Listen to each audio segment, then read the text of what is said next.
Hi friends, ಎಲ್ಲರಿಗೂ ಸುಸ್ವಾಗತ. ಇವತ್ತು ನಾನು ಒಂದು ನೋವಿನ ಎಣ್ಣೆ ರೆಡಿ ಮಾಡ್ತಾಯಿದ್ದೀನಿ. ಬನ್ನಿ ಆ ನೋವಿನ ಎಣ್ಣೆನ ಹೇಗೆ ರೆಡಿ ಮಾಡೋದು ಅಂತೇಳಿ ನೋಡೋಣ. ನಾನಿಲ್ಲಿ ಮೊದಲಿಗೆ ಮೀಡಿಯಮ್ ಫ್ಲೇಮ್ ಇಟ್ಕೊಂಡಿದ್ದೀನಿ, ಒಂದು ಬಾಣಲೆ ಇಟ್ಕೊಂಡಿದ್ದೀನಿ. ಅದಕ್ಕೆ 1 ಕಪ್ನಷ್ಟು ಸಾಸಿವೆ ಎಣ್ಣೆ ಹಾಕ್ಕೊಳ್ಳಿ. ಸಾಸಿವೆ ಎಣ್ಣೆ ಹಾಕಿದ್ರೆ ಮಾತ್ರ ನೋವು ಸ್ವಲ್ಪ ಕಮ್ಮಿ ಆಗುತ್ತೆ ಬೇರೆ ಎಲ್ಲ ಎಣ್ಣೆಗಿಂತ. ಈಗ ಇದಕ್ಕೆ ನಾನು 3 ಟೇಬಲ್ ಸ್ಪೂನ್ನಷ್ಟು ಬೆಳ್ಳುಳ್ಳಿ ಹಾಕ್ಕೊಂಡಿದ್ದೀನಿ. ಬೆಳ್ಳುಳ್ಳಿ ನೊರೆ ಸ್ವಲ್ಪ ಕಮ್ಮಿ ಆದಮೇಲೆ ಇದಕ್ಕೆ ಕಟ್ ಮಾಡಿರೋಂಥ 1 ಇಂಚಷ್ಟು ಶುಂಠಿ ಹಾಕ್ಕೊಳ್ಳಿ. ಈಗ ಇದಕ್ಕೆ 1.5 ಟೇಬಲ್ ಸ್ಪೂನ್ನಷ್ಟು ಮೆಂತ್ಯಕಾಳು ಹಾಕೋತಾ ಇದ್ದೀನಿ. ನಂತರ 2 ಟೇಬಲ್ ಸ್ಪೂನ್ನಷ್ಟು ಈರುಳ್ಳಿ ಹಾಕೊಳ್ಳಿ.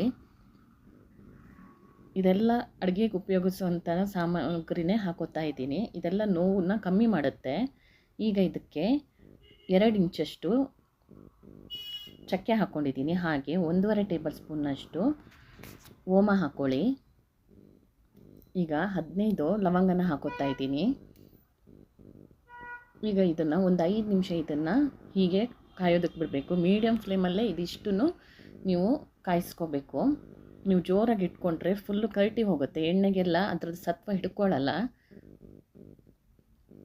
ಈಗ ಒಂದು 5 ನಿಮಿಷ ಇದನ್ನು ಕಾಯಿಸಿದ ನಂತರ ಗ್ಯಾಸ್ ಆಫ್ ಮಾಡ್ಕೊಳ್ಳೋಣ. ನಂತರ ಇದನ್ನು ತಣ್ಣಗಾಗಲು ಇಡ್ತಾ ಇದ್ದೀನಿ. ಈಗ ಸ್ವಲ್ಪ ತಣ್ಣಗಾಗಿದೆ, ತುಂಬಾ ತಣ್ಣಗಾಗೋದೇನು ಬೇಡ. ಈಗ ಕ್ಲೀನಾಗಿರೋ ಬಟ್ಟೆಯಲ್ಲಿ ಒರೆಸ್ಕೊಂಡಿರೋ ಬೌಲ್ಗೆ ಇದನ್ನೆಲ್ಲ ಸೋಸ್ಕೊಳ್ಳೋಣ.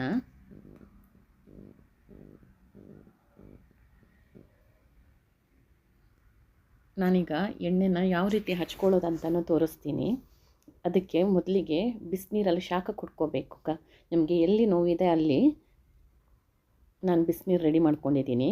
ಈಗ ಇದರಲ್ಲಿ ಒಂದು ಬಟ್ಟೆನ ಅದ್ಬಿಟ್ಟು ಈಗ ಶಾಖ ಕೊಟ್ಕೊಳ್ಳೋಣ. ಎಲ್ಲಿ ನಿಮಗೆ ನೋವಿದೆ ಅಲ್ಲಿ ಹೀಗೆ ಒಂದು 3ರಿಂದ 4 ನಿಮಿಷ ಚೆನ್ನಾಗಿ ಶಾಖ ಕೊಡಿ.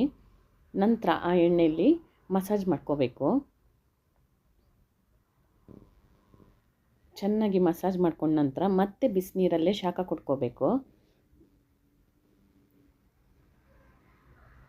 ನೀವು ಈ ಥರ ಶಾಖ ಕೊಟ್ಕೊಳ್ಳೋದು ಬೇಡ ಅಂದರೆ ನೀವು ಸ್ವಲ್ಪ ಎಣ್ಣೆನ ಬಿಸಿ ಬಿಸಿ ಮಾಡಿಕೊಂಡು ಹಚ್ಕೊಂಡ್ರೂ ಆಗುತ್ತೆ.